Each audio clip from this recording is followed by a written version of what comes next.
Video शुरू करने से पहले चैनल को सब्सक्राइब करना न भूलें और हाँ, बेल आइकन भी प्रेस करें।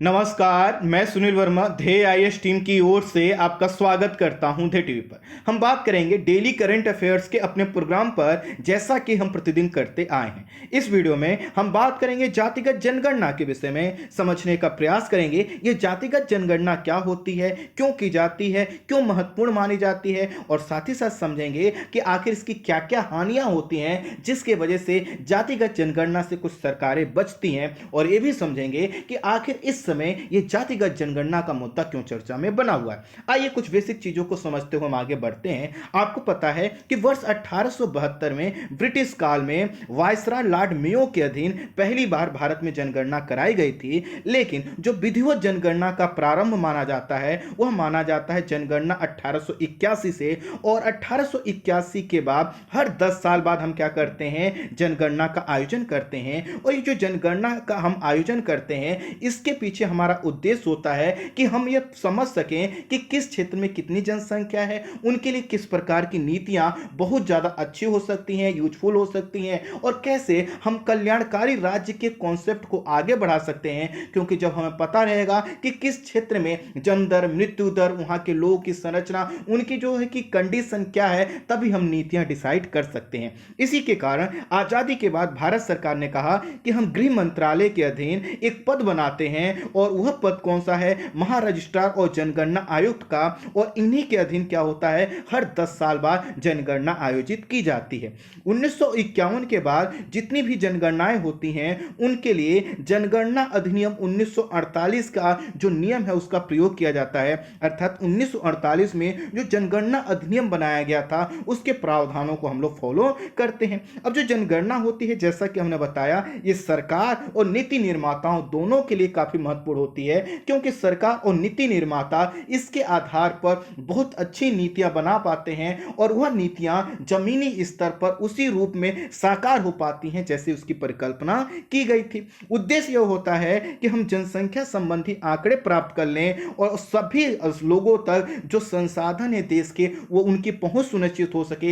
ये तभी हो सकता है जब हमें पता हो कि किसी क्षेत्र में कौन लोग रहते हैं, कितने लोग रहते हैं, उनके लिए कितने संसाधनों की आवश्यकता है। इन सभी चीजों की जब पूर्ति हो पाएगी तभी क्या हो पाएगा, हम अच्छा कार्य कर सकेंगे, और इसीलिए जनगणना करवाई जाती है। इसके अलावा उद्देश्य यह भी होता है कि आखिर हर जनगणना के बाद दूसरी जो जनगणना होती है उसमें 10 वर्ष का अंतर होता है, तो इस बीच में किस क्षेत्र में किस प्रकार के सामाजिक परिवर्तन आए हैं, कहां पर लोगों का विकास ज्यादा हुआ है, कम हुआ है, वहां पर क्या क्या चीजों की आवश्यकता है, इसको भी समझा जा सके। और साथ ही साथ जो परिसीमन होता है, परिसीमन के कार्य को भी करने के लिए जनगणना का हम प्रयोग करते हैं।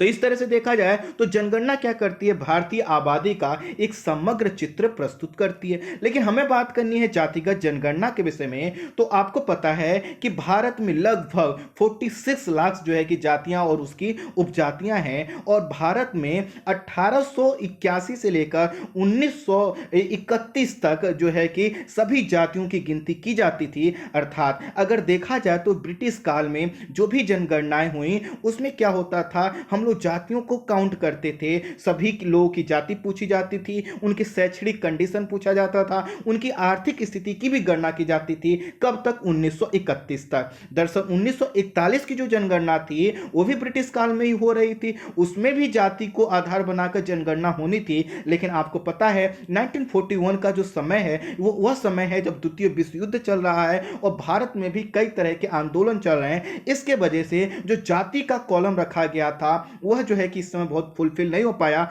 और जाति के आधार पर जो डेटा इकट्ठा हुआ वो बहुत विश्वसनीय नहीं था। इसी के कारण हम जब भी जाति की बात करते हैं तो हमें जो आंकड़े यूज करने होते हैं वो 1931 के करने होते हैं, अर्थात 1931 के आंकड़ों का प्रयोग हम आज तक करते हैं। जैसे कि आपने सुना होगा कि ओबीसी की आबादी लगभग 52% है। यह आंकड़े कहां से मिले, यह मिले 1931 की जनगणना के। जी हां, आपने सही सुना, हम आजाद आज़ादी से पहले की जनगणना के आंकड़ों के आधार पर अनुमान लगाकर हम व्यक्त करते हैं कि संबंधित जाति या वर्ग के लोग इतने प्रतिशत हैं। जातिगत आंकड़ों का अभाव जो है कि मंडल आयोग को भी देखना पड़ा था। आपको पता है यही मंडल आयोग था जिसने रिजर्वेशन की सिफारिश की, कई तरह के परिवर्तन सामाजिक आए मंडल आयोग की वजह से, लेकिन यह जो आयोग था इसको भी जातिगत आंकड़ों के अभाव के कारण कई तरह की दिक्कतों का सामना करना पड़ा। इसीलिए मंडल आयोग ने एक सिफारिश की और सिफारिश यह की कि अगली जो भी जनगणना हो उसमें जातियों के आंकड़े भी एकत्रित किए जाएं, ठीक उसी तरह से जैसे पहले किए जाते थे, ताकि यह पता चल सके कि एक क्षेत्र के लोगों में कौन सी जातियां अग्रणी हैं, कौन सी पिछड़ी हुई हैं। हर जाति के लोगों का डेटा होगा तो पॉलिसी मेकिंग आसान हो जाएगी। हम जातियों के आधार पर जो लोग पीछे रह गए हैं उनको आगे बढ़ाने का प्रयास करेंगे और जिन लोगों को रिजर्वेशन का फायदा मिल रहा है, जिन जातियों में जो है कि एक अच्छा खासा डोमिनेंट नेचर आ रहा है, उनको जो है कि रिजर्वेशन से बाहर किया जा सकता है। बहुत से उद्देश्यों के तहत यह कहा गया कि जो जातिगत जनगणना है वो जरूरी है, लेकिन आजादी के बाद जो नीति निर्माता थे उन्होंने स्पष्ट कर दिया था कि नहीं, हम जो है कि जातियों की गिनती नहीं करेंगे क्योंकि इससे जातिवाद को बढ़ावा मिलेगा। जी हां, आपने सही सुना। आजादी के बाद कई बार यह बात उठी कि क्यों नहीं हम जाति के आधार पर जनगणना करवाते हैं। तो जो हमारी पहली सरकार बनी थी तो उसमें सरदार वल्लभ भाई पटेल ने भी इस चीज को कहा था कि अगर हम जातियों के आधार पर जनगणना के प्रावधान को मान लेंगे तो इससे क्या होगा, जो जातिवाद है वो बढ़ेगा। हालांकि आज भी जातिवाद किस रूप में और कितना विभत्स रूप में बना हुआ है आप देख सकते हैं। तो इसका मतलब बिल्कुल नहीं है कि अगर हम जाति पर बात करेंगे तो जातिवाद बढ़ेगा। दरअसल जब हम जाति पर बात करके जो पिछड़ी जातियां हैं उनका हक देंगे तो हो सकता है जो जातिगत दंभ है वह कम हो। खैर, कुल मिलाकर वहां से क्या हुआ कि जो जातिगत जो है कि जनगणना की बात थी वह दब गई और संसद और विधानसभा में आपको पता है कि ओबीसी को कोई आरक्षण नहीं है, एससी और एसटी का आरक्षण है। इसी के कारण उनकी गिनती हर जनगणना में भले ही की जाती हो लेकिन ओबीसी की गिनती नहीं की जाती है, जबकि उसका जो परसेंटेज वो सबसे ज्यादा है। आजाद भारत में सर्वप्रथम वर्ष 2011 जो अंतिम जनगणना थी इसमें यह प्रावधान लाया गया कि हम क्या करेंगे, जनगणना करेंगे। उस जनगणना के साथ साथ एक और पैरेलल जनगणना की गई जिसको बोला जाता है सामाजिक, आर्थिक और जाति आधारित जनगणना। यह वर्ष 2011 में जो है कि प्रारंभ हुई और 31 मार्च 2016 को यह जनगणना जो है कि संपन्न हुई और इस पर लगभग 5,000 करोड़ रुपए खर्च हुए। ये जो सामाजिक, आर्थिक और जातिगत जनगणना की गई थी जिसको हम शॉर्ट में SECC के नाम से भी जानते हैं, इसका उद्देश्य यह था कि सभी ग्रामीण और शहरी भारतीय परिवारों की आर्थिक सामाजिक स्थिति का पता लगाया जा सके और हमें यह पता चल सके कि आखिर किस क्षेत्र में, किस वर्ग में कितनी जो है कि असमानताएं हैं, कितनी वंचना है। यह उद्देश्य रखा गया था सामाजिक, आर्थिक और जातिगत जनगणना का। लेकिन यह जो जनगणना थी यह मूर्त रूप धारण बहुत ज्यादा नहीं कर पाई। कारण यह था कि यह जो जनगणना की गई थी इसमें क्या हुआ कि यह उद्देश्य रखा गया था कि इसको जो है कि बहुत अच्छे तरीके से सामने लाया जाएगा, लेकिन ग्रामीण विकास मंत्रालय और शहरी गरीबी उन्मूलन मंत्रालय ने इसमें जो है कि जो ये आर्थिक कंडीशन थी इस पर तो बात की, लेकिन जो जातिगत संबंधी आंकड़े थे अर्थात जाति को लेकर जो आंकड़े एकत्र किए जाने थे उससे जो है कि पल्ला झाड़ लिया और जाति संबंधी आंकड़े सामाजिक न्याय और अधिकारिता मंत्रालय को दिए जरूर गए, लेकिन मंत्रालय ने यह कहा कि आंकड़ों में त्रुटि है जिसके कारण इसको पब्लिश नहीं किया गया, प्रकाशित इसको नहीं किया। फिर से ध्यान दीजिए, हमने कहा कि सामाजिक, आर्थिक और जातिगत जो जनगणना है वह वर्ष 2011 में क्या हुई, प्रारंभ हुई, जिसको हम SECC के नाम से जानते हैं और यह 31 मार्च 2016 को संपन्न हुई। लेकिन इसमें जो है कि सामाजिक और आर्थिक चीजों पर तो जो है कि डेटा पब्लिश किया गया, किसके द्वारा किया गया, ग्रामीण विकास मंत्रालय और शहरी विकास मंत्रालय द्वारा प्रकाशित किया गया। लेकिन जो जाति संबंधी आंकड़े थे उनको जारी किया जाना था सामाजिक न्याय और अधिकारिता मंत्रालय द्वारा, लेकिन इस मंत्रालय ने यह कहा कि आंकड़ों में कई करोड़ लोगों के आंकड़ों में त्रुटि है, इसलिए इसको प्रकाशित नहीं किया जा सकता और इसी की वजह से यह जो जातिगत आधार पर हमको डेटा मिल सकता था वो अभी तक नहीं मिल पाया। अब इसके बाद जो सामाजिक कार्यकर्ता थे, जो समीक्षक थे और जो विपक्ष था कई नेताओं ने कहा कि नहीं, ये बात ठीक नहीं है, जनगणना में जाति को भी शामिल करना चाहिए और जातिगत जनगणना करके उसके आंकड़े प्रकाशित किया जाए ताकि यह पता चल सके कि भारत का जो समाज है उसमें कौन सी जाति किस कंडीशन में है, किसको कितना लाभ मिला है, किसके पास कितने रिसोर्सेस हैं और जनसंख्या के अनुपात में उनको लाभ प्राप्त हो सके। और इसी के तहत महाराष्ट्र, उड़ीसा, बिहार के और कुछ अन्य जो है राजनीतिक दलों ने, सरकारों ने सरकार अर्थात केंद्र सरकार से मांग की कि जो 2021 में जो आप जनगणना कराना चाहते हैं, जो जनगणना होने जा रही है, इसमें क्या करिए, जातियों की भी गिनती कीजिए ताकि जातिगत आधार पर सामाजिक आर्थिक स्थिति के विषय में पता लगाया जा सके।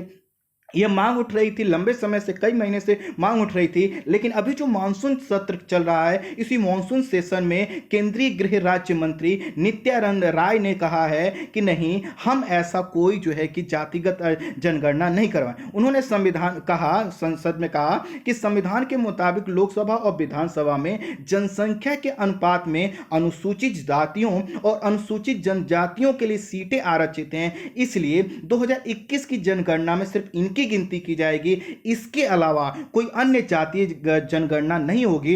अब इसमें क्या हुआ कि लोग कह रहे थे कि 2011 में जो आपने जनगणना प्रारंभ की उसके डेटा नहीं दिए, इतने समय हो गए आजादी के बाद, तो हमें जातियों के विषय में भी तो पता करना है कि आखिर कितनी जातियां हैं, उनकी सामाजिक और आर्थिक स्थिति, शैक्षणिक स्थिति कैसी है, उस पर भी हमें बात करना चाहिए। अब इससे क्या हुआ कि जो ओबीसी का वर्ग है, जो अन्य लोग हैं, उन्होंने कहा सरकार की नीतियों की आलोचना अब प्रारंभ कर दी है और वो ये कहना चाहते हैं कि ओबीसी के हितों का ख्याल नहीं रखा जा रहा है और ओबीसी के हितों का ख्याल ना रखने के कारण ही, या ओबीसी के जो कुछ जातियां हैं वो बहुत पिछड़ी हुई हैं, जिनके डेटा सरकार इसलिए पब्लिश नहीं कर रही है क्योंकि सरकार जो है कि प्रूव नहीं कर पाएगी कि इस वर्ग, इस जाति के लिए हमने कुछ खास किया है। अब आपको पता है जो एनडीए का गठबंधन है, इसमें जो है कि बिहार के मुख्यमंत्री नीतीश कुमार की पार्टी भी शामिल है और जब यह जो कैबिनेट ने अर्थात संसद में नित्यानंद राय ने यह अपना डिसीजन दिया कि सरकार ने डिसीजन लिया है कि नहीं, जाति के आधार पर कोई जनगणना नहीं करवाई जाएगी, तो इससे उलट जो है कि नीतीश कुमार ने, जो बिहार के मुख्यमंत्री भी हैं, उन्होंने कहा कि केंद्रीय कैबिनेट को अपना जो है कि विचार पर पुनर्विचार करना चाहिए और उन्होंने कहा कि सभी तबकों के विकास के लिए जो जातिगत जनगणना है आवश्यक है। इससे पता लग पाएगा कि किस जाति के लोगों की संख्या किस क्षेत्र में कितनी है और उनकी सामाजिक और आर्थिक स्थिति कैसी है। नीतीश कुमार ने ये भी कहा है कि हम पहले भी इस प्रकार का प्रस्ताव केंद्र सरकार को भेज चुके हैं और हम उम्मीद करते हैं कि जातिगत जनगणना होगी। जनगणना 2021 जो है कि अब प्रारंभ होने वाली है, इसी के कारण सरकार के निर्णय को लेकर यह कहा जा रहा है कि सरकार जो है सामाजिक न्याय से दूर होती जा रही है। भले वो कहे कि जो है कि हमने क्या किया है, ओबीसी प्रधानमंत्री बनाया है, लेकिन ओबीसी के जो आंकड़े हैं, जो जनगणना है, उससे कदम बीजेपी वापस खींच रही है। इसका मतलब है कि सरकार ओबीसी को लेकर या जो कि अन्य जो जातियां हैं, जो उनका पिछड़ापन है, उसके डेटा को प्रकाशित नहीं करना चाहती, क्योंकि फिर सरकार पर यह जो जवाबदेही आ जाएगी कि आखिर उसने इन 10 सालों में क्या किया। बीजेपी के जितने प्रवक्ता हैं, जिनको मैंने अभी नोट किया, उनका यह मानना है कि देश में जाति आधारित जनगणना की कोई आवश्यकता नहीं है। जैसे एक प्रेम रंजन पटेल हैं जो बीजेपी के हैं, उन्होंने कहा कि 2011 में आर्थिक आधार पर हमने सर्वेक्षण कराया था और उसी के आधार पर पिछड़े लोगों के लिए हमने योजनाएं तैयार की हैं। इसी आधार पर सरकार उनको लाभ पहुंचा रही है और इसके कारण हमको लगता है कि जाति का आधार पर जो है कि जनगणना नहीं होनी चाहिए। और बीजेपी का यह भी मानना है कि इससे क्या होगा, जातिगत जो भावना है प्रबल होगी, आरक्षण की मांग बढ़ेगी, प्रत्येक जाति अपने लिए आरक्षण की मांग करेगी। अभी भी मैं बता दूं, वैसे जातिगत डेटा भले ही ना हो, लेकिन तब भी आप देखते हैं आए दिन जाति को लेकर आरक्षण की मांग की जाती रही है। जब जनगणना के डेटा आ जाएंगे तो स्वाभाविक है जो अतार्किक आरक्षण की मांग होती है उससे लोग बचेंगे। तो जहां तक मेरा मानना है कि यह जो पूरा जातिगत जो जनगणना है उसको होना चाहिए, इससे यह पता चल पाएगा कि आखिर एक्चुअल में जो लाभार्थी वो कौन होना चाहिए, किसको लाभ मिलना चाहिए, किन जातियों का जो है कि विकास ज्यादा हुआ है, कैसे उनको हम बाहर करके अन्य जो लाभार्थी उनको लाभ ज्यादा पहुंचा सकते हैं। खैर, इस बीजेपी का, सरकार का यह भी कहना है इससे परिवार नियोजन में रुकावट आएगी। सरकार इस समय जनसंख्या नियंत्रण को लेकर बात कर रही है, तो उनका कहना है कि अगर हम जातिगत जनगणना के डेटा देते हैं तो जातिगत जनगणना से ये पता चल सकता है कि किस जाति में कितनी जनसंख्या में कमी आ रही, वृद्धि आ रही है, तो हो सकता है परिवार नियोजन की चीज़ों को लोग अवॉइड करें। हालांकि मेरा मानना है कि परिवार नियोजन एक बहुत बड़ा कॉन्सेप्ट है और जिस पर बहुत ज़्यादा सुलझ कर हमें जो है कि कोई डिसीजन लेने की आवश्यकता है। उसके लिए हमें ज़रूरत है कि आखिर जो बच्चों की फ्रीक्वेंसी है, बच्चों की जो संख्या है, उसके पीछे जो समाज के दृष्टिकोण बना है उसको थोड़ा सा बदला जाए, जो हेल्थ की कंडीशन है उसको बदला जाए और जो लाभार्थी हैं उनको कल्याणकारी योजनाओं के तहत लाभ पहुंचाया जाए। जब 2 बच्चों के परिवारों को अधिक लाभ मिलेगा, अपने आप प्रेरणा बढ़ेगी। कुल मिलाकर अब थोड़ा सा हम जातिगत जो जनगणना है इसके लाभ कुछ देख लेते हैं। तो देखिए इससे क्या होगा कि जाति के आधार पर जो पिछड़ेपन का जो है कि इस तरह वो पता चल पाएगा कि किस जाति में कौन सी उपजातियां कितनी पिछड़ी हुई हैं। इससे क्या होगा कि जो हर जाति की सामाजिक आर्थिक स्थिति की जब हमें पता होगा तो हम उसके हिसाब से नीतियां बना सकेंगे। आरक्षण और जो सरकारी नीतियां हैं उनका पुनः हम समायोजन करके अधिक से अधिक जो अधिक लाभार्थी लोग हैं या जो अधिक उपयुक्त लाभार्थी हैं उन तक उनकी योजनाओं को पहुंचाया जा सकेगा। साथ ही साथ इससे क्या होगा, सामाजिक न्याय, सोशल जस्टिस का जो कॉन्सेप्ट है वो पूरा हो पाएगा और हम समय समय पर जातियों की जनगणना के आधार पर नीतियों में फ्लेक्सिबिलिटी ला सकते हैं। हालांकि कुछ चुनौतियां भी इसके सामने जिसको आप हानि के रूप में दे सकते हैं। इससे जातिगत राजनीति को बढ़ावा मिलेगा, जाति के आधार पर विभेद को बढ़ावा मिलेगा, विभिन्न जातियों में तनाव उत्पन्न हो सकता है, जातिगत जो परिवर्तन की प्रवृत्ति बढ़ेगी। प्रवृत्ति का मतलब है कि लोग डेटा को अपने छुपाएंगे, अन्य जातियों में कन्वर्ट होने का प्रयास कर सकते हैं। ये चुनौतियां आएंगे,